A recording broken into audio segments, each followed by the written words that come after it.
yang kita tahu persahabatannya mungkin bukan hanya dengan kader PDI Perjuangan.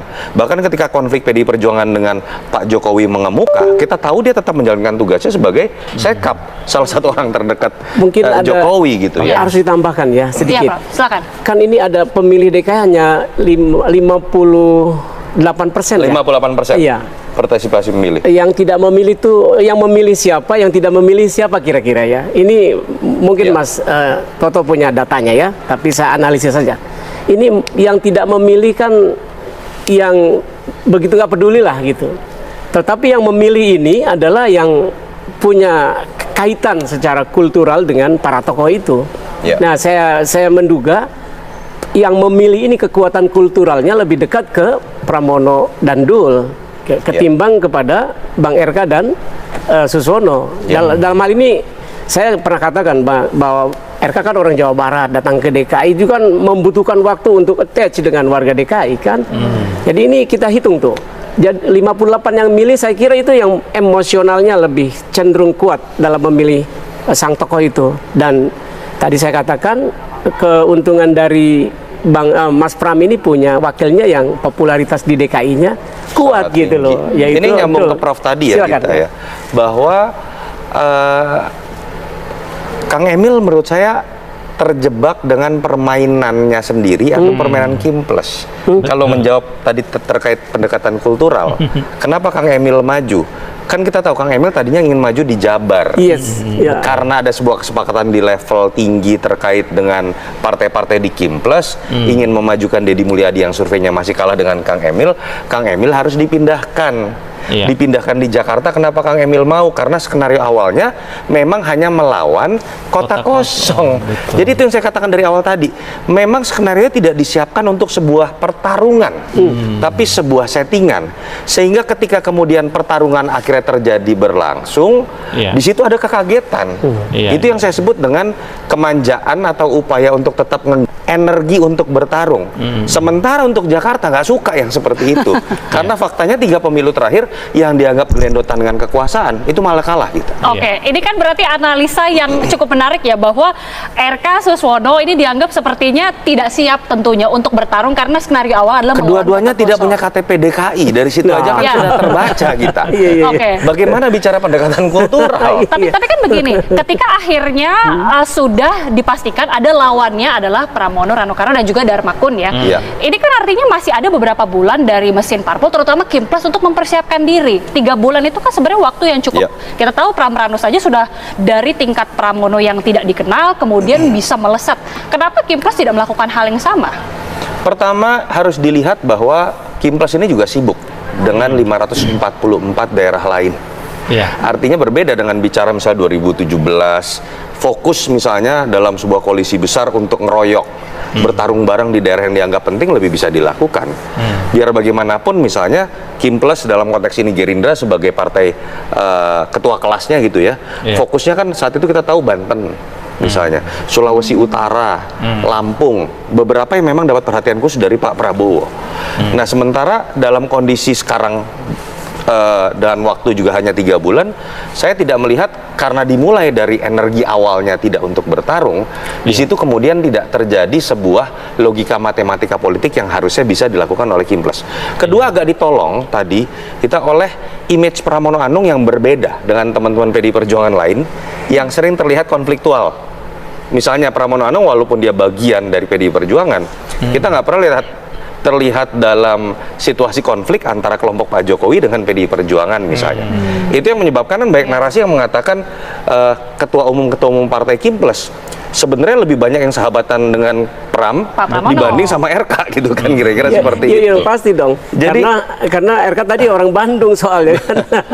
Ya lebih dekat ke ini kan, ke itu yang Pramono, menurut saya DKI, menjadi sebuah situasi yang lebih cair dan DKI tidak bisa kita nilai dari sebuah narasi Kimples against PDI Perjuangan. Oke, halo teman-teman, sahabat-sahabat lensa netizen dimanapun Anda berada saat ini teman-teman. Kita tahu bahwa memang sangat viral di media sosial kita tentang Pilgub DKI Jakarta. Saya juga bingung kenapa setop ini, sengetop ini ya. Karena mungkin saja ya yang peran pemainnya di dalamnya itu para pejabat-pejabat tinggi negara dan para pemain-pemain politik yang begitu elit-elit ya. Kita tahu saat ini DKI Jakarta yang mendapatkan suara terbanyak adalah itu 03, artinya PDI Perjuangan mendapatkan suara terbanyak. Sedangkan yang didukung oleh Joko Widodo, didukung oleh Prabowo, ya presiden loh, didukung juga oleh Kim Plus. Nah, ini beberapa partai tergabung dalam Kim Plus mendukung Ridwan Kamil. Tetapi kok nggak menang? Ini pertanyaan besar begitu.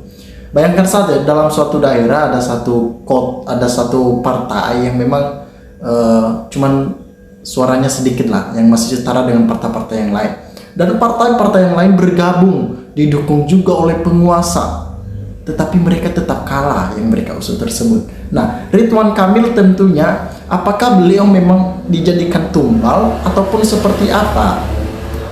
Nah, di sini kita tahu bahwa itu karena masyarakat Jakarta sangat cerdas untuk memilih wakilnya. Kim Plus disukai banyak partai tapi tidak disukai masyarakat. Mungkin Kim Plus banyak orang yang suka di dalamnya.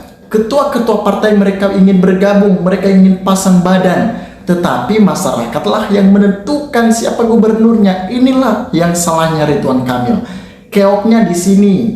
Karena dia pikir ketika Kim Plus sudah mendukungnya, dia udah dapat kemenangan. Ya, mereka bisa apa toh? Masyarakat kan yang menentukan pilihannya. Kim Plus bisa menentukan apa? Nggak mungkin Kim Plus, ya, ayo masyarakat DKI Jakarta dukung ini. Mereka cuma biasa-biasa aja, sekedar masuk di situ aja, sebuah formalitas yang memang terlihat wow di mata masyarakat, tetapi kenyataannya ataupun realitas yang ada itu tidak terjadi sesuai dengan harapan Ridwan Kamil.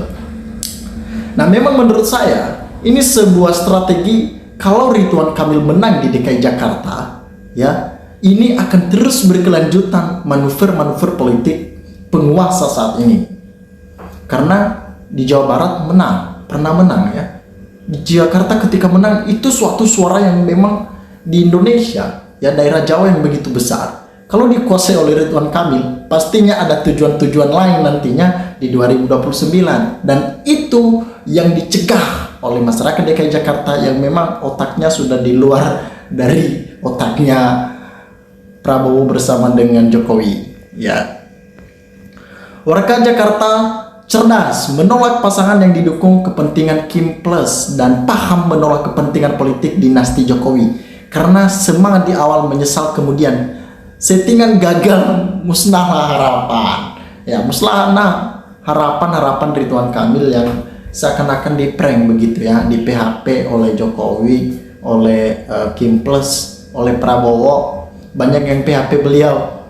Ya, memang rasanya di PHP itu nggak enak banget ya, karena seakan-akan mempunyai harapan. Ya, harapan Ridwan Kamil mending pulang kampung sebelum pemilihan pada saat itu ya. Jadi di sini disampaikan udah muak dengan pilkada akibat pilpres yang amburadul demokrasinya. Ini semua ulah Jokowi. Ya, udah Jokowi lagi di sini. Jokowi hancur demokrasi. Kenapa hancur? Karena pemikiran-pemikiran Jokowi yang memainkan politik dinasti itulah jalan terbaik bagi Jokowi. Sedangkan masyarakat tidak suka hal itu. Kang Emil tidak menarik secara personality dari gaya komunikasi, tidak menarik, dan faktor Mulyono yang tidak disukai warga Jakarta. Nah, ini kesalahannya. Ngapain mau digandeng oleh Mulyono begitu? Jelas-jelas ya, jelas-jelas kita tahu Mulyono sangat-sangat ditolak di DKI Jakarta. Masyarakat DKI udah muak melihat si Mulyono ini, apalagi dia turun ikut mengkampanyekan ataupun ngendorse Ridwan Kamil. Harusnya cukup didukung aja, nggak usah turun begitu. Warga Jakarta harus solid untuk melihat ke kelompok yang baik dan kelompok yang jahat, dan jangan diintimidasi maupun dikasih bansos. Ya, seperti yang saya tahu DKI Jakarta, ya bansosnya sih diambil begitu, tapi tidak akan memilih. Ya, namanya juga berkat, pasti diambil lah. Teman-teman silakan berikan tanggapan teman-teman ya, bagaimana menanggapi Ridwan Kamil yang kena PHP bersama dengan Jokowi dan Prabowo dan Kim Plus. Silakan cantumkan di dalam kolom komentar ini. Terima kasih teman-teman. Lensa Netizen melaporkan.